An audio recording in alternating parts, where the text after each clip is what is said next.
What's something a poor kid would understand, but would utterly confuse a rich kid? New means different, not in used. When you're getting new clothes, they are used from family or a thrift store. Yes, new to you, not fresh off the rack. My cousins are upper middle class, and I went shopping with them during one of the only times I spent the night at their house. Not only were these 12-year-old girls astounded that my mom only gave me $10 to spend while there, they couldn't at all understand why I was checking the prices on everything we saw. Their parents just bought them whatever they wanted most of the time. My entire identity revolves around food. I use my spare, fun money on food now.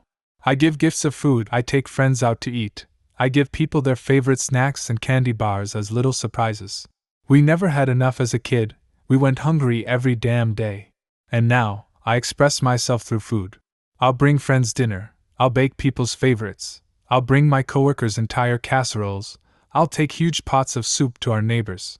I'm getting emotional right now, just thinking about how important the availability of food is to me. I have an 18-year-old coworker that doesn't eat lunch during break, for our 12-hour shift. So I started packing twice as much and I feed her the extra I bring. I just want all my friends and family to be full, to never have to feel hunger like my family did. Like I did. I don't want that for them.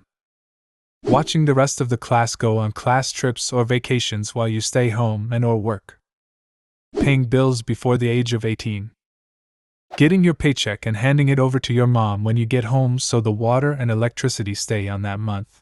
Never seeing your gas tank above the midway line. Pushing oil changes until your car starts making strange grumbling noises at you. Wearing the same 2 pairs of shoes until they fall to pieces and then visiting the thrift store for the next pair. Being freaking ecstatic because tonight mom's buying pizza for delivery because it's your only birthday wish. Man, writing all this out is making me emotional. I had a great childhood though.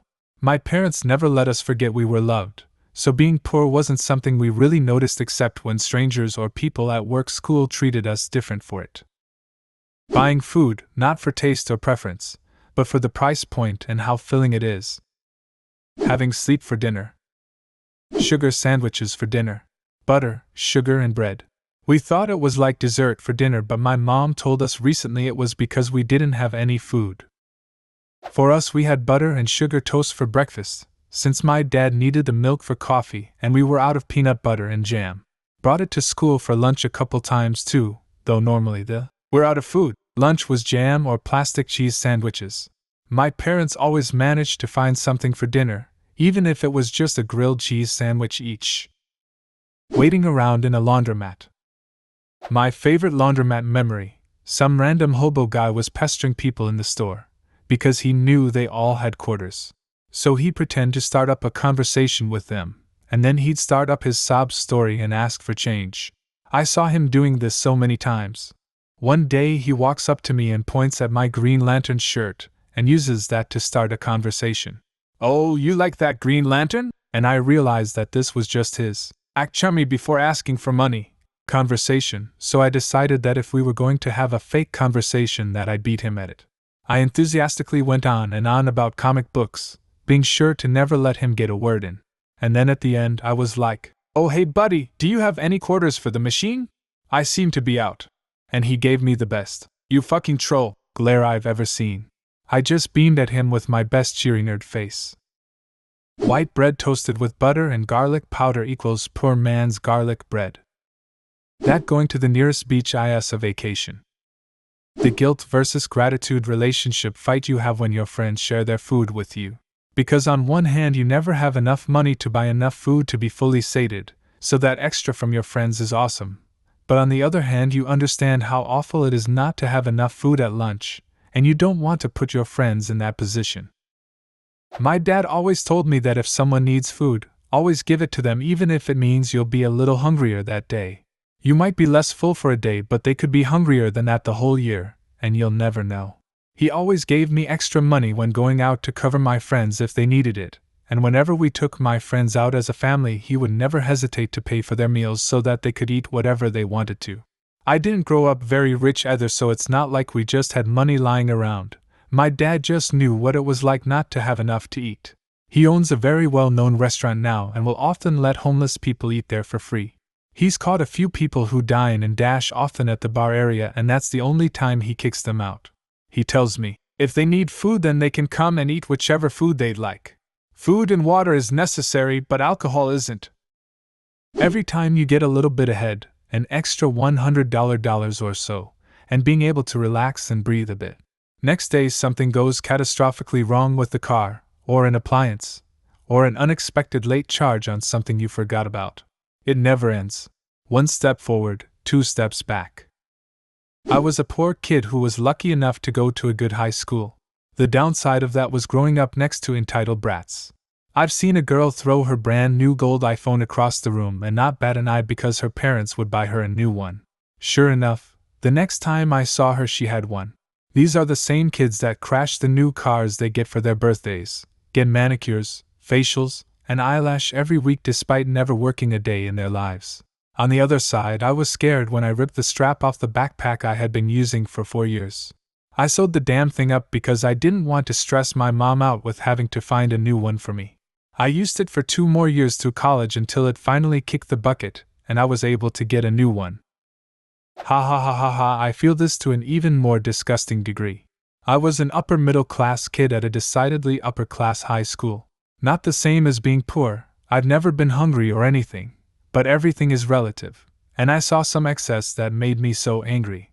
For example, a kid at my high school ran a 150k Range Rover Sport HSE into a light post at 35 miles per hour in the school parking lot because he was changing the song on his phone. 2 days later, he has a $90,000 Audi S5 convertible because his parents just bought him a new car, I guess.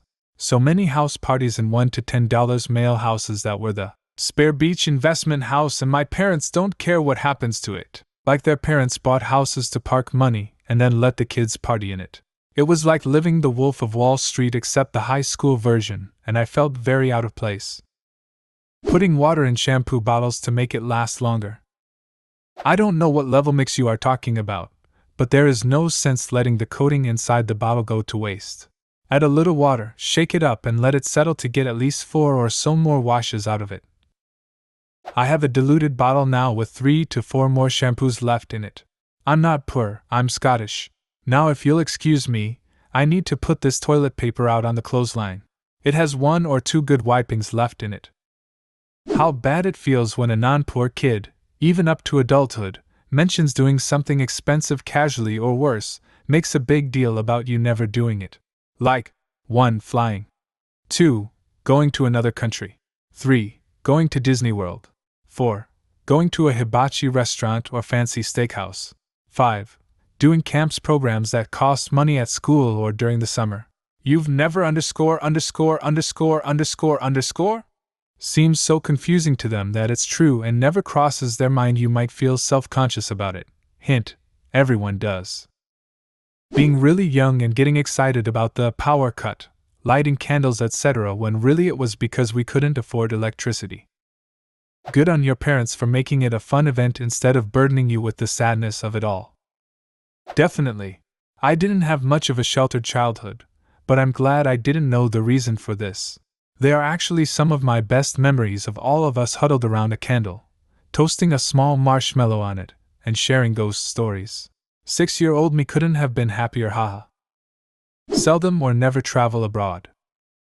A lot of people in the US never travel abroad, in part due to how far you have to go to get abroad. As a kid, I only ever went to Canada once by car because we were already staying near the border in Vermont. We were pretty well off. You get to eat the leftovers which the guests didn't eat, as your parents make the best items for your guests. Knowing how to sew as a necessity.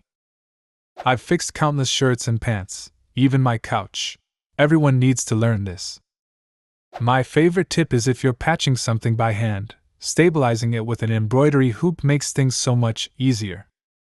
Going to the library to use the internet. Getting upset when clothes, shoes, or other basic items are ruined. If I had a hole in my shoe or a stain or tear on my clothes, I had to live with it, at least for a while. I knew kids in the middle and upper classes that would get chewed out for stuff like that, but their parents would usually buy them new stuff right away. That wasn't the case for a lot of kids like me because it just wasn't possible. Most of the clothes I owned were hand-me-downs to begin with. Some of it was found in the garbage. When I was a small and nimble child, my father would slip me into the vents of his client's house to scare the rats out, whereupon my siblings would be waiting to bludgeon them to death with the family soup ladles. We were a whole family of ratters. We lived rats, killed rats, and, when times were tough, ate rats too. The actual process of looking at something in a store and debating whether or not it's really something they need or is it something they want before trying to see if they can find a cheaper version. Never going to the dentist before. Relaxing in an empty parking lot as your friend's car is a typical night out because nobody has anything at home and don't want to be there anyways because it's too stressful. We couldn't afford cable growing up, so ergo, I didn't see a lot of movies. Santa Claus have a budget. What's something a poor kid would understand but would utterly confuse a rich kid? Leave a comment and subscribe to the channel if you want to see more videos like this one.